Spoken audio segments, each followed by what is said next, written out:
But mdala. Boy ere mdala. Achida kupinda tonazi kuti ndiende kwadhokta.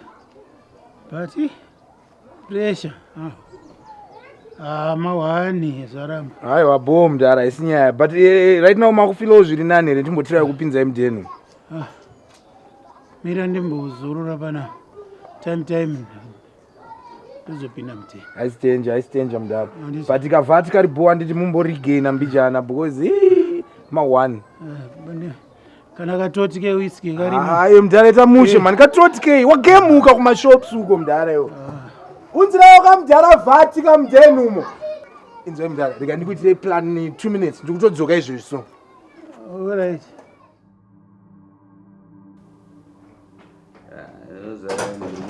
Sister, aiwa easy kan. Pane ka small kaitika ka sister na patori mawani zvokutika dai mangobatika tabva tambonosota nyaya yacho maizia. Naive. How on earth do people ever understand you? Sister, ndikutokudzira kuti mudharakeni wedu topinge areas mudhara J. Agemuka kapa bus stop maizi apa iko zvinoizvi ka tatozongomborwa recovery yedu pachimafia ndava ndamusiya akasitikira padheni. But imimi ndimi munhu anogona kutonyamuka izvezvi soka mama toenda mamangu nomuraka recovery yenyaya munorwa yachi yeambulance chichichichi maiziya. But zvoda action manje. Bamu, can you please translate that for me? Zvinziko. Hanzi mudhara jeji yadona kubustop saka vada kuti muzovabatsira. Nay Louise, why didn't you just say that? Sister, ndikukudzai kuti mudhara wedu atopindana nemahwani izvezvi so sister napa imi mutimega munhu angonomuita sei kutobatika saka pandauya kuzokunyamurai kuti tibva tangoenda tobva tatongonorwa chirecovery chacho izvezvi so maiziya madhara edu anenge ane traditional religion chichera guchu wati maiziya. But this time akomana wazomurwa kana ndofunga night school because zvishiri zvacho zvazompedzera pabus stop mukuiziya. But for now ngatingonyamurai masini tibva tatoita se tatotongochipindira maiziya. Newe Louise, ane mari here munhu wako? Because inini shuwa ndapisa mota yangu mafuta kunobuda uko. Aiwaka. Utano unodhura ndinoziva. Time yese yamuri kutaura ika dai zvese tatomusvikira padheni makutotambidzwa bhegi yenyu masota munhu chi. Because mudhara atori nemasini ake apana akari kulangwa paitambira dhimbare waiziya. Aiwa action kabamuka tora kabhegi rasisa ndiri bhegi remasini sister.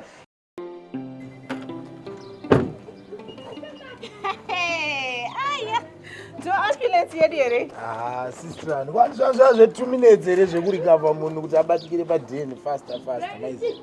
But Louiska, you should have brought him vari muambulance here. Handisina zvaita easy. But sister, ndimakungodhipisawo zvenyu brain iroro dhiri ndora ndansina kumbogaya man. Ndotokungokuziva ivana Louise. Mudhara muri sei? Mudhara J. Oh, mudhara J. Ndo mudhara wacho so. Aiwa usadhibheka waizhe. Aiwa ndizvozvo saka muri kunzwa sei chii chaitika? Dumbu. Nemadhezi ndichicha. Did you take any medication? So far, achitora gondros. Neguchu kamdara ramchirova rera. Neguchu. All right. So I think the most important thing right now, is to get you hydrated because you are very seriously dehydrated. So in the process, tinenge chono kuti mudumbu menyu munenge muchide chii, but zvemamanje pari kuda mapirisi.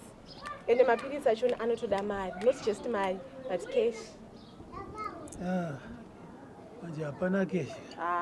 Chione manje. Ingwani mandiudza kuti mari yemushonga iripo. Honestly, sure kupisa mafiwa kubva kwesoko ndichuya panapa makuti hapana cash. Ndokuita seivo. Ndachienda kutora. Notora mari yandakatumirwa netimu rangu riri kuchando. Saka mari iripo kamudhara.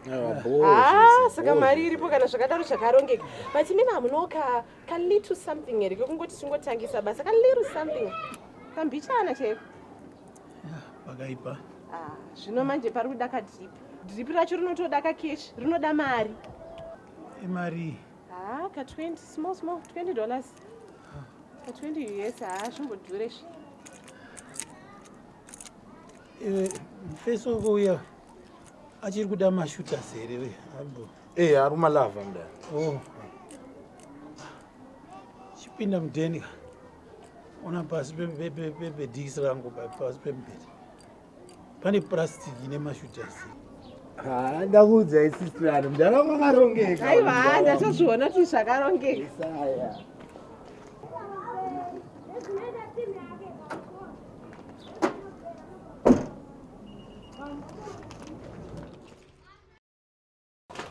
Right. So mudhara takuda kuisana drip handiti. So this drip is going to take a bit of a time. So I need you to relax. Just like this, I'm muchida kutaimira gobho rari kudimara handisi. Yes, mudhara JJ kawaiziya. So handiziye, is there anyone to monitor you because ndoda kunyatsoti rese ripere handitya, then I'll come back and reset another one for overnight. Geriza rangu rakaenda kujoza. Rindega panapa denga. But I see danger, don't worry. Ndokia nawo. Kuchi mudhara chedu ka. Vaiziya mudhara stew ka. Vaiziya. Aiwa bozvo kuti. Aiwa munopora mudhara. Mudhara ndewedu. Ndo hospital yedu ka areas ka mudhara ka.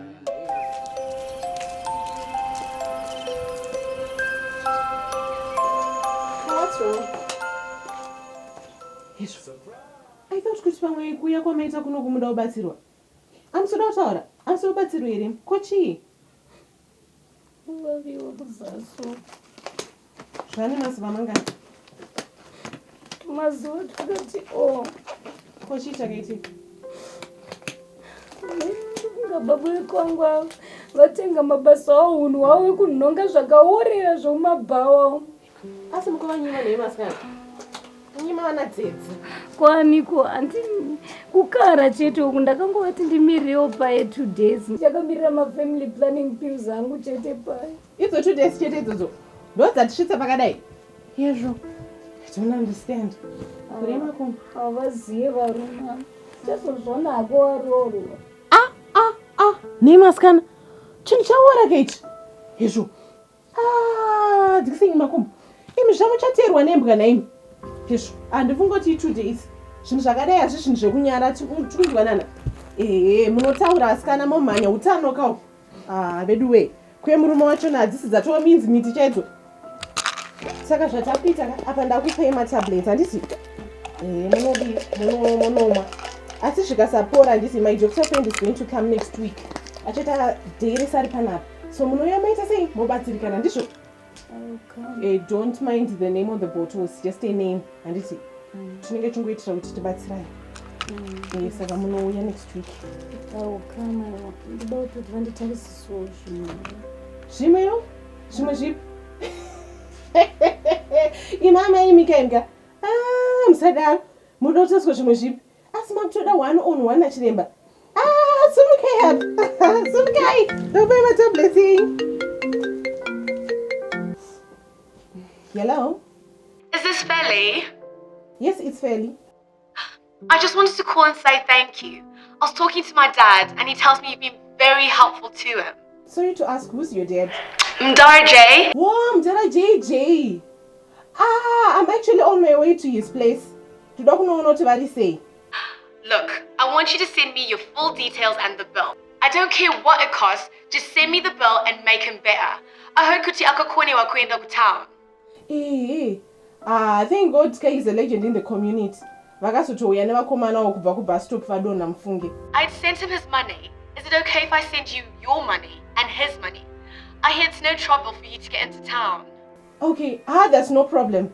I want to know mine. I am Mdara ndewedu. I'll make sure kuti Mdara va right. Thank you so much. Thank you so much. Oh, it's fine. Yes, munongotumira pa phone pangu baba. It's okay. I guess I'll try and get more feedback from you. Mdara is like a stone wall. He never says how he is. And iti. Okay, so inini zvandichaita mangwana ka. I'll pass through his place. Then ndozokuzoti ndinenge ndavaona vari sense ndaenda kubasa. Thank you so much, love. Thank you so much. I really appreciate it. That's no problem, my sister. You're welcome. Okay, bye. That's all right. Bye.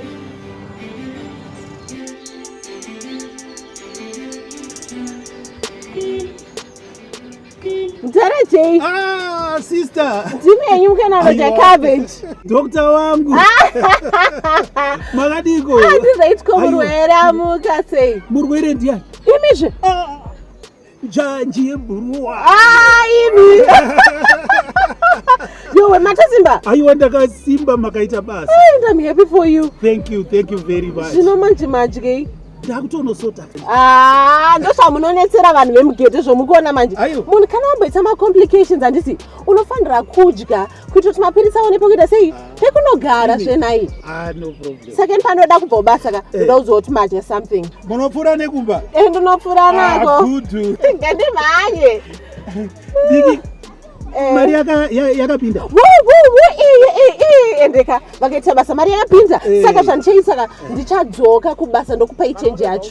Good. Adiska. Aiwa. Waraiti. Zvakanaka. Zvakanaka. Thank you. Okay. Yeah.